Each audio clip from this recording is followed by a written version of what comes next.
What's up, Taiwan? I'm Eric Gao, bringing you the latest news to start off your week. EVA air pilots have called off their strike, ending fears of travel chaos during Taiwan's busiest travel season. John Van Trieste has more. At this negotiating table, Vice Premier Zheng Wenzan has helped avert a crisis. To his left and his right, pilots and airline reps signed an accord. Pilots with Taiwan's second biggest carrier, EVA Air, had planned to strike Wednesday. The idea was maximum disruption just ahead of the Lunar New Year, when travel to and from Taiwan peaks. But with the help of government mediation, that plan is now canceled. 技师工会针对我们的薪资条件还有外站津贴的这些部分，不会再持续的争议，但是双方还是将来会持续的交换意见跟讨论。The two sides agreed to pay raises based on rank and experience.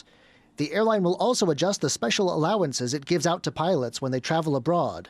In addition, the airline has agreed not to hire more foreign pilots unless there's a special need.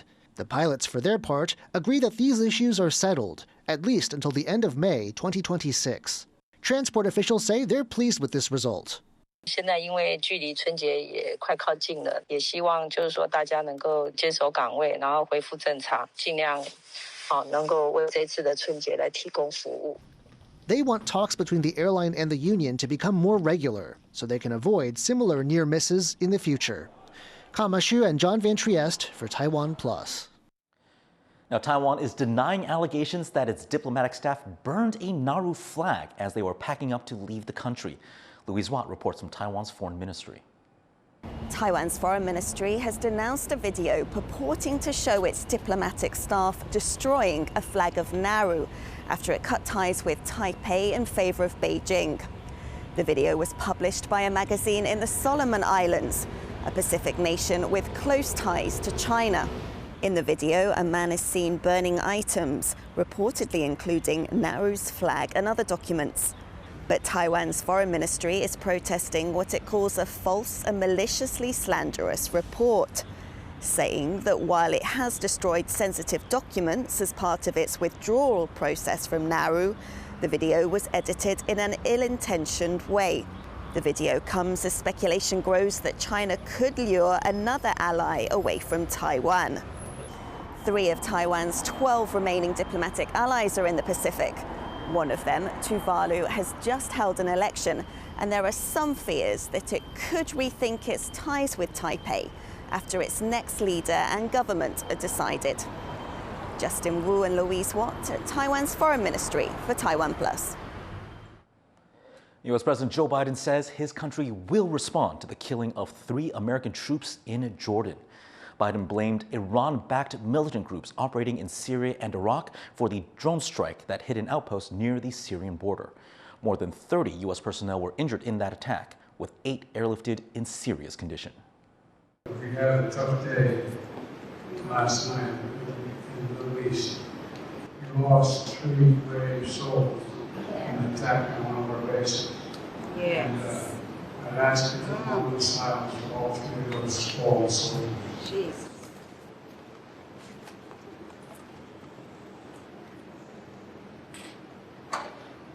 And we shall respond.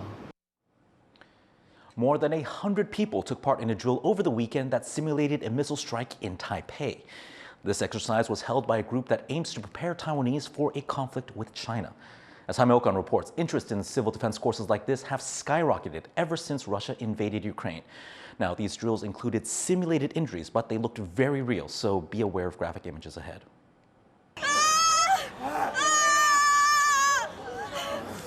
People crying in pain and a race to rescue survivors. This is a simulated civil defense exercise in Taiwan's capital, Taipei. People here are learning how to respond to a missile attack. 因为就算不是讲战争，有时候你只是有一个，比如说我们在地震带，那你有一些大型的灾害发生的时候，你还是要知道怎么样找避难所啊，然后跟你的同伴联络，或是到你可以安全的地方去。然后我觉得这些讯息蛮需要练习的。This class is being taught by one of Taiwan's largest civil defense groups, the Kuma Academy. Their goal is to train at least 3 million of Taiwan's 23 million people in civil defense. That means teaching people first aid, how to find shelter, and how to survive. One of the major focuses of this class is responding to a missile strike. It uses fake blood and body parts, along with volunteers, to create true-to-life conditions. It's this realism that has many interested in taking these lessons. 主要是想要了解一下，如果真的有发生一些灾难啊或战争的时候，那个情境大概会是什么样子？因为其实灾难就是随时都有可能会发生吧，对啊，那只是说先做个准备，那有发生任何事情的话，就比较能够应应这样子，在心情上面、心理的准备上面。 Classes like these took off in Taiwan after Russia invaded Ukraine in 2022. Taiwan faces a similar threat from neighboring China, which claims the country is part of its territory. And that situation has led Taiwan to focus more on civilian defense. As well as the military, private companies like Hsieh Academy are leading that charge. But while this specific class focuses on how to react during a war, participants say that the training can be applied in any scenario. 不管台湾有没有这样的一个威胁，都是其中一个可能性。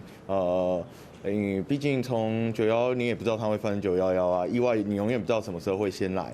Proponents say that the drills aren't about hyping up the threat from China, but about giving people a more realistic sense of what a crisis feels like.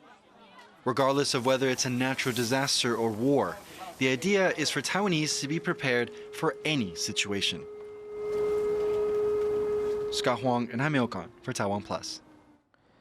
Environmental groups are sounding the alarm over reef damage caused by a gas receiving station built on Taiwan's northwest coast. 这一章却告诉我们，有可能漂沙将来就是淤积在潮间带生态呢。我个人的判断是会受到严重的影响。 Now, these groups say that CPC's construction off the coast of Taoyuan is impacting ocean currents, and that's causing sand to build up, and that could threaten nearby reefs.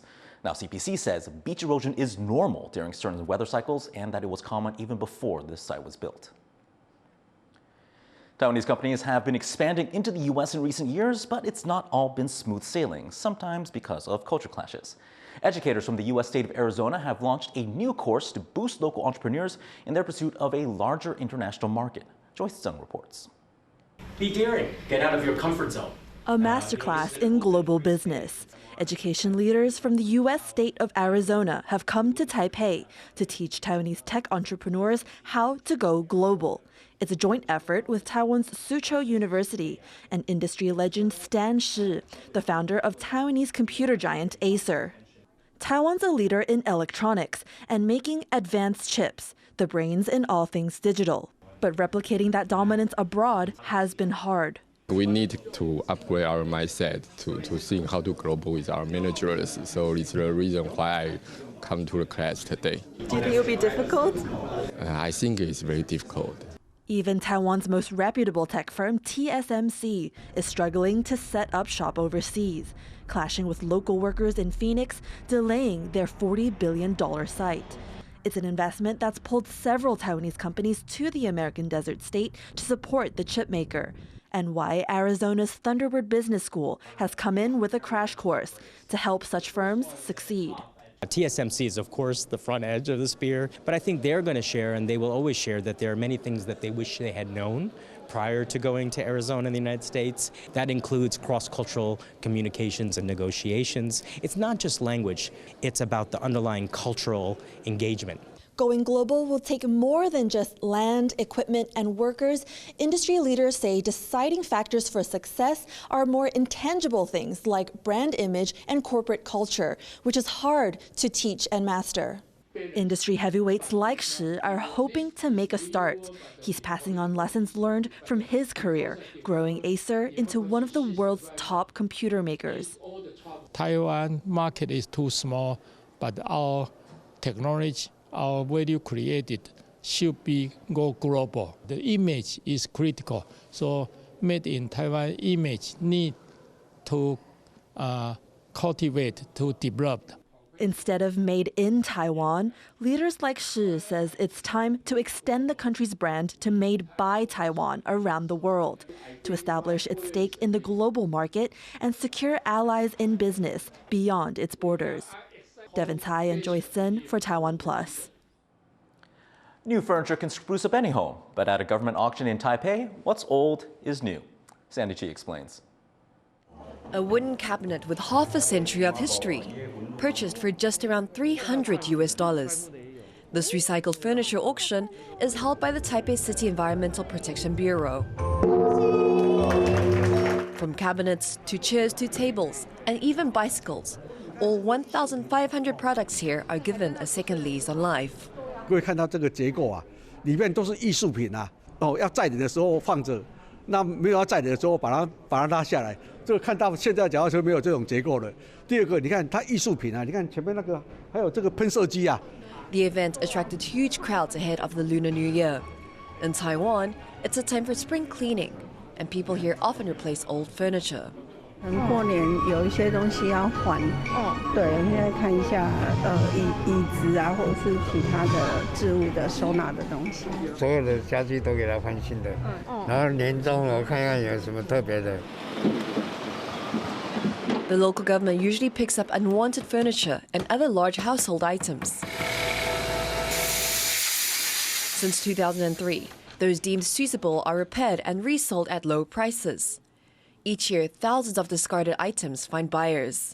我们一点差不多6、7千件的那个回收啦。那个你看，那个都是实木的东西啊，而且我们标价都非常的低。